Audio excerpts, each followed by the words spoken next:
ఆ క్రైస్తవ సోదరులకు సోదరిమణులకు మరొకసారి క్రిస్మస్ పండుగ శుభాకాంక్షలు తెలియజేస్తూ క్రైస్తవ మందిరాల్లో క్రిస్మస్ వేడుకల్లో పాల్గొన్న మంత్రి శ్రీధర్ బాబు బుధవారం క్రిస్మస్ పండుగ సందర్భంగా ఎరకలగూడెం బేతేలు గాస్పెల్ ప్రేయర్ మినిస్ట్రీస్ చర్చి మరియు సిఏను ప్రార్థనా మందిరంలో క్రిస్మస్ వేడుకల్లో రాష్ట్ర ఐటీ పరిశ్రమల మరియు శాసనసభ వ్యవహారాల శాఖ మంత్రి దుద్దిల్ల శ్రీధర్ బాబు క్రైస్తవ సోదరులతో కలిసి కేక్ కట్ చేసి శుభాకాంక్షలు తెలిపారు. అలాగే మంథనిపట్నంలోని క్రైస్తవ మందిరాల్లో క్రిస్మస్ పర్వదినాన్ని పురస్కరించుకొని ప్రత్యేక ప్రార్థనల్లో పాల్గొని కేక్ కట్ చేసి క్రైస్తవులకు క్రిస్మస్ శుభాకాంక్షలు తెలిపారు. ఈ సందర్భంగా మంత్రి శ్రీధర్ బాబు మాట్లాడుతూ ఏ మతస్థులైనా వారి దైవాలను గురువులను పూజిస్తారన్నారు. ఎవరు ఎవరిని పూజించినా అందరూ పాటించేది ఒకటే ఓర్పు సహనం అని అన్నారు. అలాగే 10 మందికి మేలు చేయాలని ప్రతి ఒక్కరి పట్ల ఓపికతో ఉండాలని పిలుపునిచ్చారు.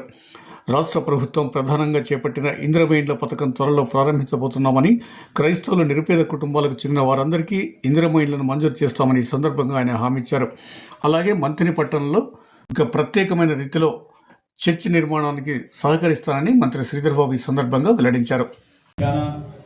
మా అందరి పక్షాన వేదికపై ఆశలైన మా అందరి పక్షాన హృదయపూర్వకంగా అందరికీ ఈరోజు మరి క్రిస్మస్ పండుగ సందర్భంలో అందరికీ మెరీ క్రిస్మస్, అందరికీ హ్యాపీ క్రిస్మస్ని శుభాకాంక్షలు తెలియజేస్తూ మరి ఈనాడు ఈ బెత్తల్ గాస్పెల్ ప్రేయర్ మినిస్ట్రీకి సంబంధించి ఇప్పుడే మరి ప్రార్థనలు చేసిన పెద్దలు, ఈనాటి కార్యక్రమంలో సందేశాన్ని వినిపించిన ఎలీషా పాస్టర్ గారికి, మా సోదరులు ఈరోజు ప్రార్థన ప్రారంభోత్సవం చేసిన మరి పాస్టర్ గారు డేవిడ్ గారికి, మరి కుటుంబ సభ్యులకి, వేదిక వ్యాసులైన మా మున్సిపల్ చైర్మన్ గారు, మండల కాంగ్రెస్ అధ్యక్షుడు, సీనియర్ నాయకులు, ఉప వైస్ చైర్మన్ గారు, స్థానికంగా ఉన్న కౌన్సిలర్ సోదరులు సోదరిమణులతో పాటు ఈరోజు ఇక్కడ విచ్చేసిన పెద్దలందరికీ హృదయపూర్వకంగా నమస్కారాలు తెలియజేస్తున్నాం. ఈరోజు మనం అందరం కూడా ఈ పుణ్య దినాన అందరూ బాగుండాలి, మనము మన కుటుంబ సభ్యులందరూ బాగుండాలని బైబిల్లో ఇంతకుముందే పెద్దలు చదివినట్టు అక్కడ అనేక అంశాలు మన జీవితంతో ముడిపడి ఇతర వర్గాలకు సంబంధించిన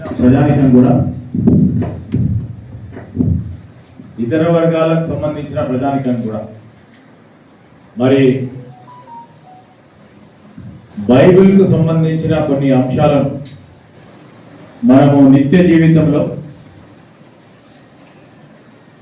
ఆనాడు యేసుక్రీస్తు ప్రభువు పడిన కష్టాలను లేకుంటే ఇబ్బందులను ఆ రోజు వారు ఏ విధంగా అధిగమించారో, ప్రజానికాని పక్షాన నిలిచారో, వారిని నమ్ముకునే ప్రతి ఒక్కరిని కాపాడాలనే ప్రయత్నం చేశారు. ఆ విధమైన ఓర్పు, ఆ విధమైన ఆలోచన ఉంటే అందరూ కూడా సురక్షితంగా ఉంటారని వారు చెప్పిన గొప్ప సందేశం.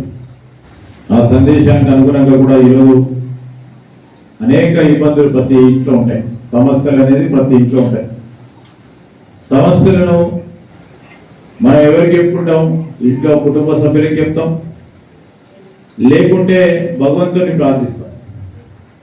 హిందువుల పక్షాన మనం దేవతలను ప్రార్థిస్తాం. అదేవిధంగా క్రైస్తవ సోదరులు మరి యేసుక్రీస్తును ప్రభువును ప్రార్థిస్తారు. మైనారిటీ ముస్లిం సోదరులు మరి వారు అల్లాహ్ను ప్రార్థిస్తే, సిక్కు సోదరులు మరి వారికి సంబంధించిన వారి గురువులను ప్రార్థిస్తారు. ఈరోజు అందరూ చెప్పేది ఒకటే, అందరం పాటించేది ఒకటే, ఓపు సహనం.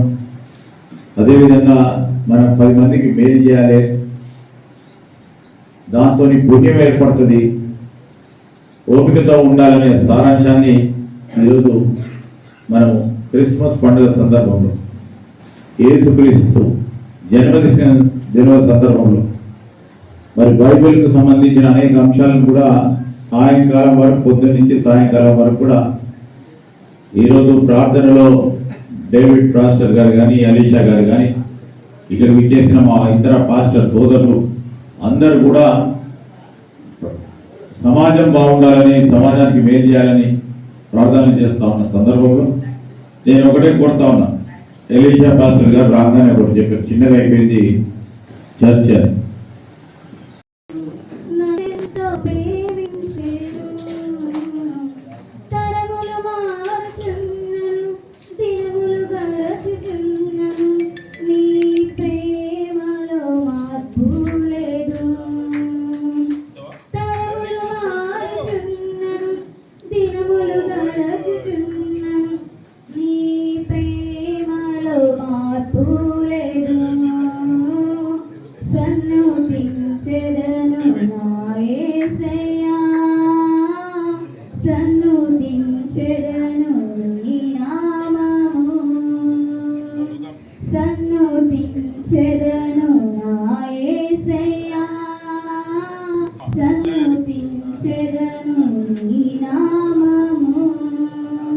గడచిన కాలమంతా నీ కృప చూపి ఆదరించినవు, జరగబోయే కాలమంతా నీ గడచిన కాలమంతా నీ కృప చూపు, ఎడబాయలేదు నన్ను క్షణమైనా తోసివేయవు. సియోనా ప్రార్థన మందిరంలో యేసుక్రీస్తు జన్మదిన వేడుకలు, మరి క్రిస్మస్ సందర్భంలో జరుపుకుంటాం. ఈ వేడుకల్లో ఈ శుభ సందర్భంలో అందరికీ కూడా ఆ క్రైస్తవ సోదరులకు, సోదరిమణులకు మరొకసారి క్రిస్మస్ పండుగ శుభాకాంక్షలు తెలియజేస్తూ, ఈ పండుగ శుభదినం సందర్భంలో అందరూ కూడా ఆనందాలతో ఉండాలని, సుఖ సంతోషాలు కలగాలని ఆ యేసుక్రీస్తుని ప్రార్థన చేస్తూ, ఈరోజు మనము ఈ ప్రాంతానికి సంబంధించిన మా క్రైస్తవ సోదరులకు, సోదరులకు ఆనాడు మా ప్రభుత్వంలో మంచి చేయాలని ఆ భగవంతుని సంకల్పంతో ఇంతకుముందే మా సోదరులు కుమార్ గారు చెప్పినట్టు 15 లక్షల రూపాయలు మరి భవన నిర్మాణ కార్యక్రమానికి, 5 లక్షల రూపాయలు కాంపౌండ్ వాల్ నిర్మాణ కార్యక్రమంతో పాటు పిలిచింది ఒకటిగానే పిలిచింది అనుకున్నాం, మళ్ళీ ఇంకోటి పెట్టి. సో వారు చెప్పింది ఈరోజు ఇక్కడ ఉన్న క్రైస్తవ సోదరులకు, సోదరులకు ఉపయోగపడే ఒక కార్యక్రమం. వీలున్నంత వరకు తప్పకుండా నా వంతు సహకారం అందిస్తానని కూడా నేను మీ అందరికీ మనవి చేస్తూ, చిన్నారులందరూ సంతోషంగా అట్లా పండుగ రోజు అట్లా కనబడితే మాకు కూడా సంతోషం. అందరికీ కూడా హృదయపూర్వకంగా మీరు బాగా చదువుకోవాలి, పెద్దగా కావాలి, ఆలోచన పనులు కావాలని ఆ భగవంతుని ప్రార్థిస్తూ మరొకసారి మెరీ క్రిస్మస్, హ్యాపీ క్రిస్మస్.